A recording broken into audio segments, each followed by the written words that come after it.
मामला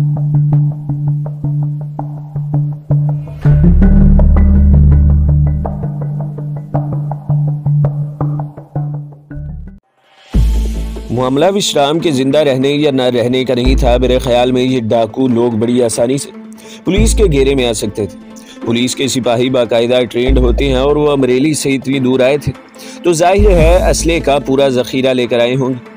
अभी मैं ये सोच ही रहा था कि टेकरी के नीचे कुछ दूर दरख्तों के झुंड में से फायर का धमाका हुआ। भगवा और विश्राम ने चौंक कर इधर देखा। अभी मेरे साले आ गए रे भगवा राम। विश्राम डाकू ने अपने साथियों के साथ पहले ही टेकरी में मोर्चे संभाल लिए थे। इसने कमीनगाह की तरफ एक आदमी को यह कहकर दौड़ा रखा था कि पुलिस आए तो पीछे से इन पर फायर खोल दी जाए, लेकिन ये हमें मालूम ही नहीं था कि पुलिस इन डाकुओं को पहले ही दबोच चुकी थी। हम भी राइफलें संभाल कर मोर्चों में बैठ गए। इतने में लारियों की घुरर घुरर सुनाई देने लगी। ये लारियां टेकरी के नीचे चारों तरफ गुंजान दरख्तों में पुलिस के सिपाहियों को फैला रही थी। पुलिस के साथ कोई रिटायर्ड फौजी अफसर था जो फौजी हिकमत अमली पर अमल करते हुए हमें चारों तरफ से घेरे में ले रहा था। अगरचे हमें बुलंदी पर होने की वजह से बर्तरी हासिल थी, मगर मैंने देख लिया था कि विश्राम के पास जो असलहा है वो ज्यादा देर तक नहीं चलेगा। ऊपर से विश्राम डाकू एक जज्बाती आदमी था। इसने बगैर सोचे समझे फायरिंग करके गोलियां खत्म करना शुरू कर दी थी। पुलिस की तरफ से अब कोई फायर नहीं हो रहा था। भगवा डाकू ने विश्राम को फायरिंग से रोक दिया। विश्राम असला जाया मत करो, विश्राम कहका लगाकर बोला। अभी मेरे साले आए हैं, इनका स्वागत न करूं। विश्राम ने फायर बंद कर दिया। चारों तरफ गहरी खामोशी छा गई। इस खामोशी में लाउड स्पीकर पर पुलिस इंस्पेक्टर की आवाज बुलंद हुई।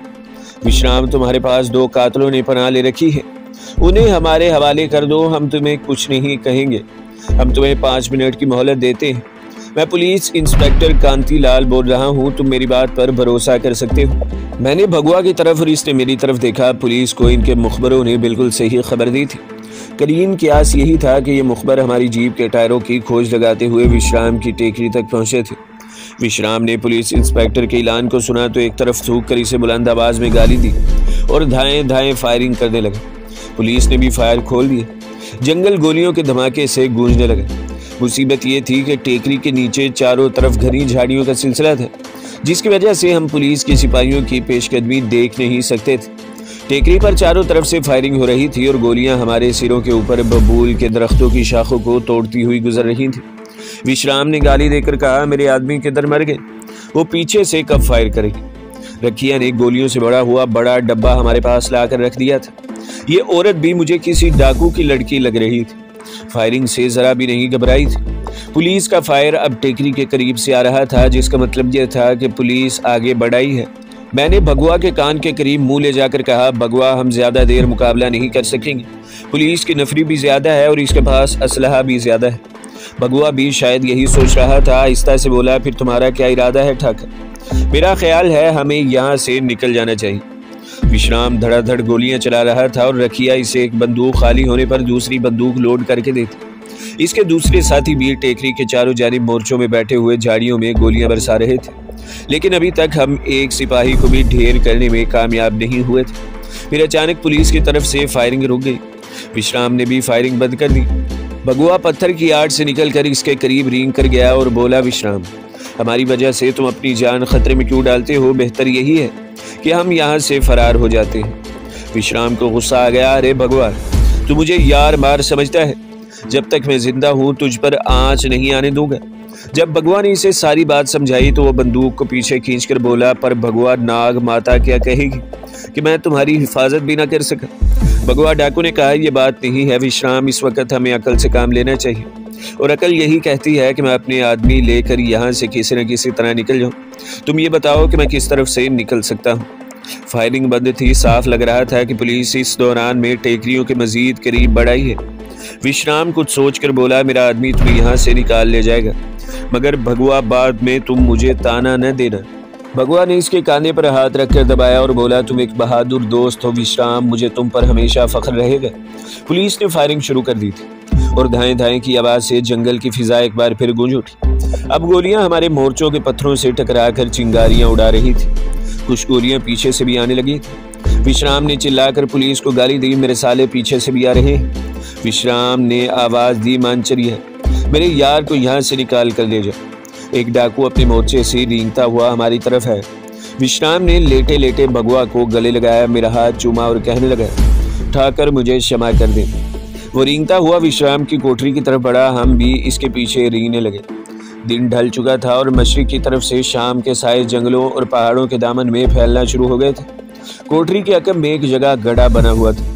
ये बिल्कुल एक तनूर की माने था। विश्राम ने इस तनूर में टेकरी को खोद कर एक सुरंग बना रखी थी। ये टेकरी के दामन में आगे जाकर गुंजान दरख्तों में निकल जाती थी। खतरा ये था कि कहीं यहाँ पुलिस से मुठभेड़ न हो जाए। हमारे पास बंदूकें मौजूद थी, ताहम पुलिस के घेरे में होने की वजह से नुकसान पहुंचने या गिरफ्तार हो जाने का एहतमाल था। ये सुरंग किसी गटर की तरह थी जिसमें हम रेंग कर गुजर रहे थे।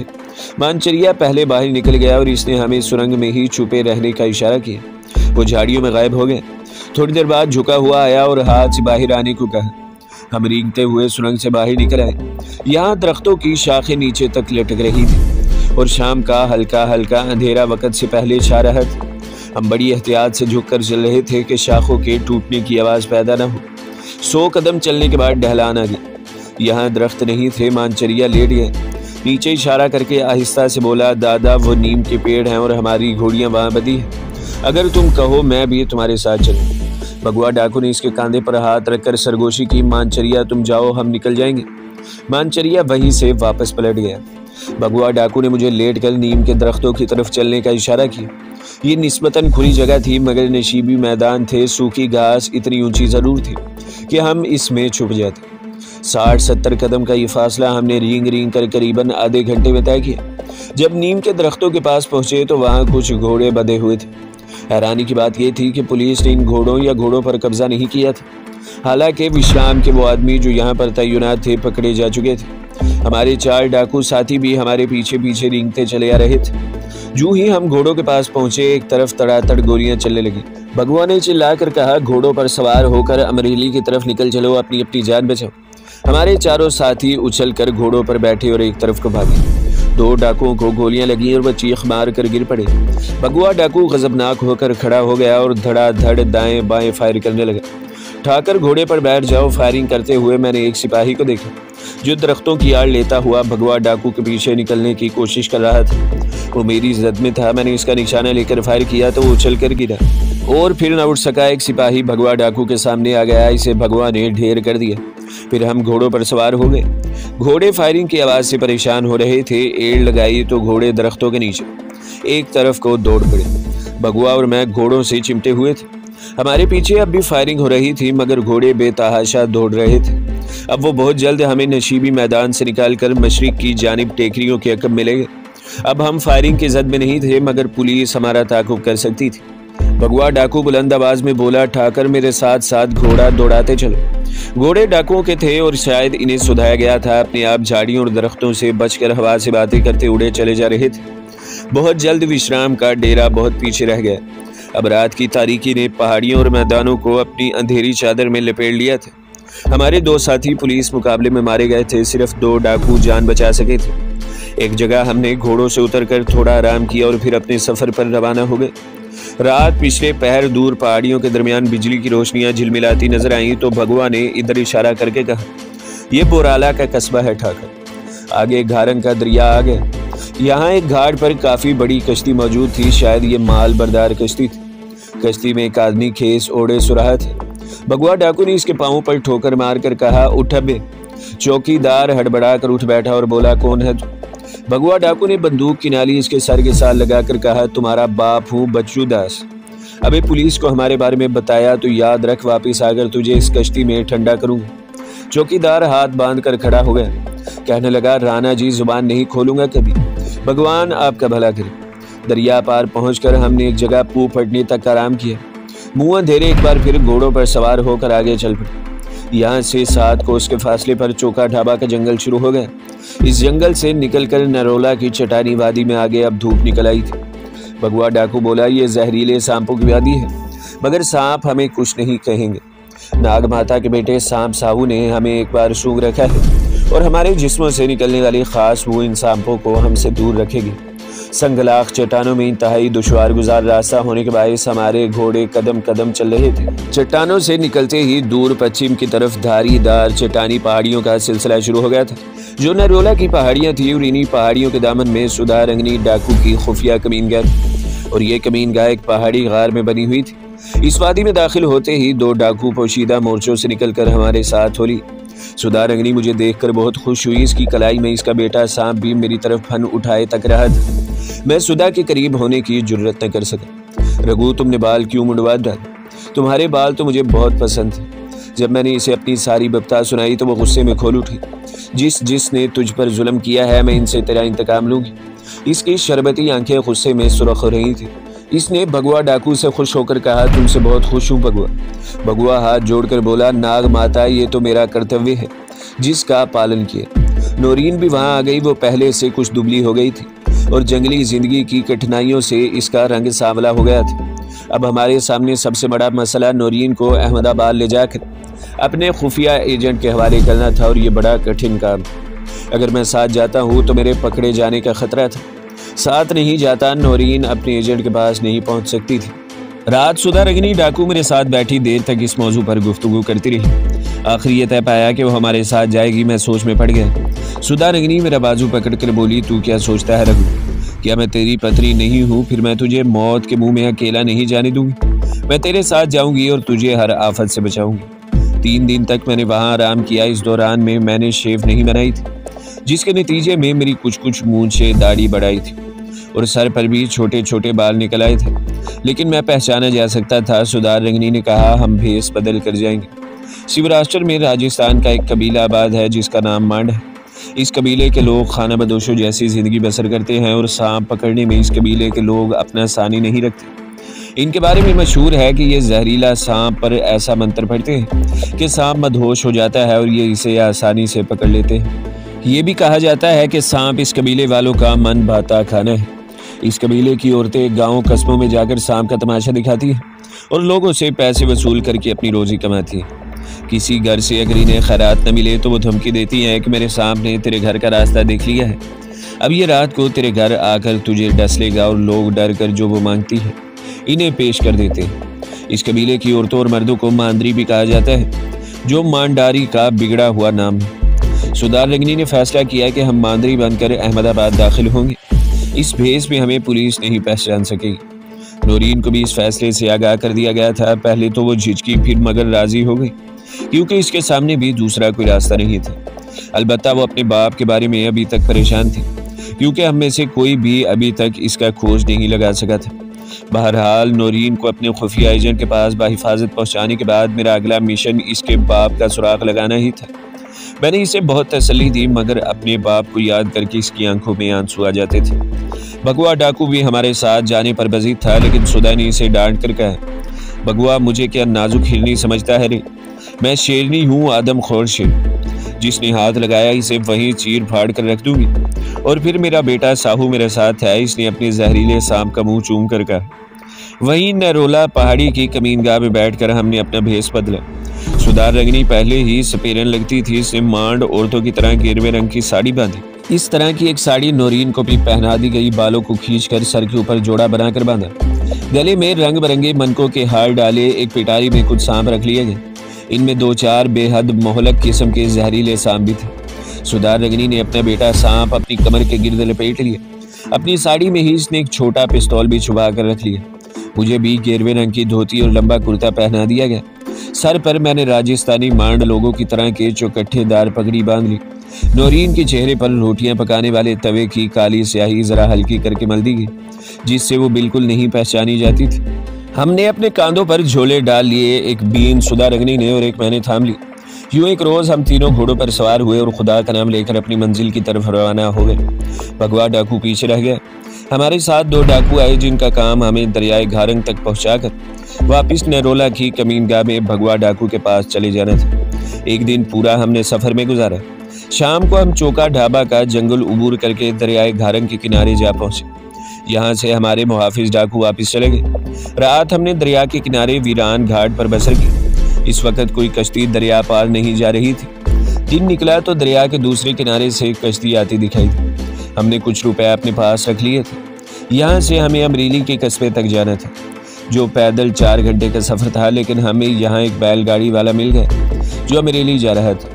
पहले तो वो हमें बिठाने पर तैयार ना हुआ, जब सुधा ने इसे अपनी लाल लाल आंखें दिखाकर कहा, मेरे सांपों ने तेरी बू पाली है, अगर तूने हमें गाड़ी पर न बिठाया तो याद रख, तू जहाँ भी होगा मेरे सांप वहाँ पहुँच जाएंगे।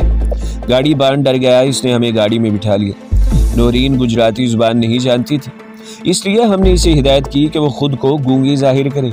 दोपहर के करीब हम अमरेली के बड़े कस्बे में पहुंच गए, लेकिन हम कस्बे में जाने के बजाय बाहर ही रहकर कस्बे से बोराला की तरफ पैदल रवाना हो गए।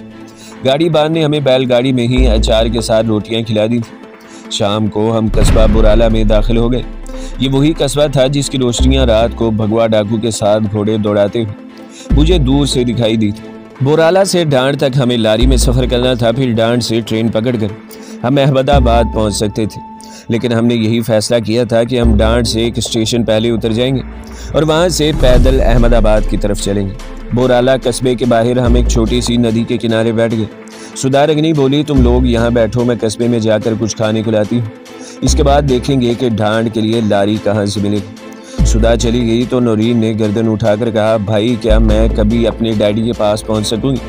मैंने इसे तसल्ली देते हुए कहा, नौरीन बहन, तुम इस वक्त नॉर्मल हालात में नहीं, हम एक ख़तरनाक मिशन पर चले जा रहे हैं और मकसद तुम्हें पाकिस्तान हिफाजत से वापस पहुंचाना है। इसके बाद तुम्हारे डैडी को यहाँ से निकाल कर तुम्हारे पास पहुंचाना है। खुदा ने चाहा तो तुम बहुत जल्द अपने डैडी से मिल लोगे। नौरीन का चेहरा शाम के अंधेरे में बेहद थका थका और उदास लग रहा था। इसका चेहरा गर्दन, बाजू और हाथ कलाई तक हल्के हल्के स्याह थे। वो मुझे कोई खाना बदोश दोशीज़ा लग रही थी। बेचारी ने कॉलेज के ज़माने में कभी सोचा भी नहीं होगा कि एक दिन इसे इस आलम में सौराष्ट्र के जंगलों में सफ़र करना पड़ेगा कि सपेरन का हुलिया बना होगा और झोला बगल में होगा। सुधा रंगनी आ गई। इसने कागज़ में 6-7 रोटियां लपेट रखी थी, इनमें गरम गरम आलू की भुजिया भी थी।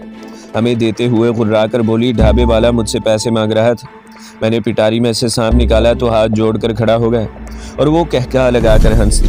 हमने वहीं बैठे बैठे रोटी खाई, नदी का पानी पिया और कस्बे में लारियों के अड्डे पर आ गए। ये एक छोटा सा देहाती अड्डा था। ढांड जाने वाले कुछ मुसाफिर पहले से बैठे थे। हम भी एक साइबान के नीचे बैठ गए। मैंने पता किया तो मालूम हुआ कि रात के 9 बजे आखिरी लारी ढांड के लिए रवाना होगी। हमें मांदरी सपेरे समझकर कोई हमारे पास न आए। लोग मांदरियों से दूर रहना पसंद करते हैं और ये बात हमारे लिए बड़ी अच्छी थी। यहाँ पहली बार मैंने एक सिपाही को देखा जो छड़ी बगल में लिए चाय की दुकान के बाहर खड़ा चाय पी रहा था। मैं कुदरती तौर पर सिमट कर सुधा के पीछे हो गया। सुधा रंगनी ने मर्दाना आवाज़ में कहा, रघु इससे क्यों डरता है रे? मैं तेरे साथ नहीं हूँ क्या? मैंने इसका बाजू खींच कर आहिस्ता से कहा, सुधा भगवान के लिए आहिस्ता बोलो, अब हमें बेहद एहतियात की ज़रूरत है, हमारी ज़रा सी भूल चूक सारा खेल ख़राब कर सकती है। सुधा रंगनी मुस्कुरा दी, अच्छा रे कुछ नहीं बोलती। 9 बजे वाली लारी रात 10 बजे जाकर कहीं ढांड की तरफ रवाना हुई। कोई 2 बजे रात इसने हमें ढांड पहुँचा दिया। यहाँ से रेलगाड़ी अहमदाबाद को जाती थी। हम लारियों के अड्डे में ही बैठे रहे, बाकी रात हमने वहीं गुजार दी। सुबह हुई तो हमने सरकारी नलके पर जाकर मुंह हाथ धोए। वहीं एक दुकान से मिट्टी के आबखोरे में चाय और बंद लेकर नाश्ता किया। हमें पैसेंजर ट्रेन पर सफ़र करना था ताकि अहमदाबाद से दूर एक स्टेशन पहले ही उतर जाए। पैसेंजर ट्रेन के बारे में मालूम हुआ कि वो 11:15 बजे आएगी। वहीं लारियों के अड्डे पर ही दिन के 11 बजे फिर खाना बदोश सपेरों के हुलिये में रेलवे स्टेशन पर आ गए। सुधा रंगनी खुद जाकर टिकट बाबू से अहमदाबाद के 3 टिकट ले आई, क्योंकि हमें स्टेशन का नाम मालूम नहीं था जहां हमें उतरना था। हम खाली खाली प्लेटफार्म पर आकर बैठ गए। मेरी चुस्त और बेदार आंखें चारों तरफ का बाकायदा जायजा ले रही थी। यहाँ कोई सिपाही नजर नहीं आ रहा था। कमबख्त गाड़ी लेट थी। तकरीबन 12:30 बजे मुसाफिरों से लदी फदी आई। हम भी 3rd क्लास के एक डब्बे में घुसकर फर्श पर बैठ गए। पहले तो हमें वहाँ जगह न मिली, कोई भी परे नहीं खिसक रहा था। सुधा रंगनी ने पिटारी से फंकारता हुआ एक सांप निकाला तो एकदम से लोग परे परे हट गए और हमें बैठने को जगह मिल गई। ट्रेन हर स्टेशन पर रुक रही थी। दिन ढल रहा था कि दूर से कारखानों की बड़ी बड़ी चिमनियाँ नजर आने लगी। मैंने सुधा को इशारा किया कि हमें अगले स्टेशन पर उतरना होगा। इसने आहिस्ता से इस बात में सर हिलाया। गाड़ी जब अगले स्टेशन पर जाकर ठहरी, इसका नाम भरवाना रोड था।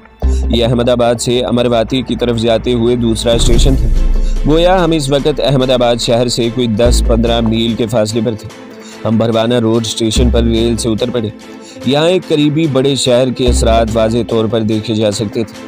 दो चार सजे सजाए टांगे खड़े थे। एक तरफ कुछ रिक्शे भी मौजूद थे। दूर बस स्टॉप पर एक ओमनी किस्म की बस मुसाफिर खड़ी थी। चाय सिगरेट की दुकानों की जानिब दो सिपाही भी नजर पड़े।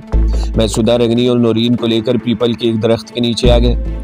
यहाँ मिट्टी का एक शिकस्ता चबूतरा था जिसके पास पानी का दस्ती पंप लगा था। हम यहाँ बैठ गए। सुधा रंगनी कहने लगी, रघु अब तुम ये बताओ कि तुम्हारा वो आदमी किस तरफ रहता है जिसके पास ये अमानत पहुँचानी है। मैंने इर्द गिर्द एक निगाह डाली और कहा, यहाँ से मैं कोई अंदाज़ा नहीं लगा सकता। ज़रा सा अंधेरा हो जाए तो हम यहाँ से शहर के जनूबी हिस्से की तरफ चलेंगे। वहाँ पहुँचकर मैं रास्ता पहचान लूँगा। फिर तुम्हें पहले जाकर मेरे ख़ास आदमी का पता करना होगा क्योंकि इसके क्वार्टर में मैं नहीं जा सकता। नौरीन ने गहरा सांस भरा और हमें उदास नज़रों से तकने लगी। वो शुरू ही से खामोश थी। सुधा रंगनी बोली, तुमको मैं जाने भी नहीं दूंगी। मेरे बहादुर सुरमा पति, तुम 4 फौजियों का खून करके आए हो। पुलिस तो तुम्हारी तलाश में होगी। वैसे रघु, तुमने 4 आदमियों का खून करके मेरा दिल जीत लिया है। मैंने कहा। एक बार फिर सुधा रंगनी को हिदायत की कि वो ऐसी बातें जुबान से न निकाल। तुम क्यों नहीं समझती हो कि हम खतरनाक इलाके में दाखिल हो चुके हैं। सुधा रंगनी हंसने लगी। इसने अपनी कमर के गिर्द लिपटा अपना सांप बेटा साहू निकाल लिया और नौरीन ने एक झुरझुरी से लेकर अपना मुंह दूसरी तरफ कर लिया। मैंने इसे आहिस्ता से अंग्रेजी में कहा, हमारा एजेंट अपना आदमी है, इसके पास तुम बिल्कुल महफूज होगे। घबराना बिल्कुल नहीं, वो तुम्हें इंतहाई हिफाजत से बॉर्डर क्रॉस करा देगा। नौरीन ने भी अंग्रेजी में कहा, मेरे डैडी का क्या होगा। मैंने इसे तसल्ली देते हुए कहा, डैडी की तुम फिक्र मत करो नौरीन, हम इंशाल्लाह इन्हें भी बहुत जल्द तुम्हारे पास पहुंचा देंगे। जब सूरज शहर की तरफ नीचे चला गया तो मैंने सुधा रंगनी और नौरीन को साथ लिया और शहर की तरफ चल पड़ा। मैंने अपनी भारी भरकम पगड़ी बल्कि पगड़ को अपने माथे पर काफ़ी नीचे कर रखा था ताकि आसानी से पहचाना न जा सके। मैं सुधा और नौरीन के पीछे पीछे था और उन्हें अंदाजे से गाइड कर रहा था। हम सड़क छोड़कर चल रहे थे। एक जगह से मैंने रेलवे लाइन पार की और लोहे की स्क्रैप से भरे हुए मैदान में से गुजरकर शहर के मज़ाफ़ात के जुनूब की तरफ रुख कर लिया। मैं ठीक रास्ते पर जा रहा था क्योंकि मुझे दूर से इस कारखाने की चिमनी दिखाई देने लगी थी जो हमारे एजेंट के क्वार्टर से ज़्यादा दूर नहीं थी। यहाँ तक पहुँचते पहुँचते शाम का अंधेरा चारों तरफ फैल गया। आसपास के क्वार्टरों, दूर शहर की ऊंची इमारतों और सड़क पर बिजलियाँ रोशन हो गई। हम चिमनी वाले कारखाने से हटकर गुजरते हुए पुराने तालाब के घाट पर पहुँच गए। यहाँ में रुक गए। सुधा और नौरीन भी रुक गई। अब मैंने सुधा को दूर से अपने एजेंट का क्वार्टर दिखाया जिसके सामने कोई 20 गज के फासले पर खंबे पर एक बल्ब रोशन था। सुधा, इस खंबे के पास जो कोने वाला अकेला क्वार्टर तुम्हें नजर आ रहा है, वहाँ हमारा एजेंट दादा भाई रहता है। नौरीन को मेरे पास ही रहने दो, पहले तुम जाकर मालूम करो कि वहाँ कौन कौन है, इसके बाद मैं खुद वहाँ नौरीन को ले जाऊँगा। मैंने सुधा रंगनी को अपने एजेंट का पूरा हुलिया बता दिया था। वो क्वार्टर की तरफ चली गई। थोड़ी देर बाद वापस आई और बताया कि जिस आदमी का हुलिया मैंने इसे बताया था वो क्वार्टर के गैराज में अकेला ही बैठा मोटर की मरम्मत कर रहा है। अब मैंने नौरीन और सुधा को साथ लिया और क्वार्टर की तरफ चला गया। तो दोस्तों, अगली किस्त देखने के लिए हमारे चैनल को सब्सक्राइब करें, वीडियो को लाइक करें और बेल के आइकॉन को भी दबा दें ताकि हर जो आने वाली वीडियो है वो आपको सबसे पहले मिलती रहे।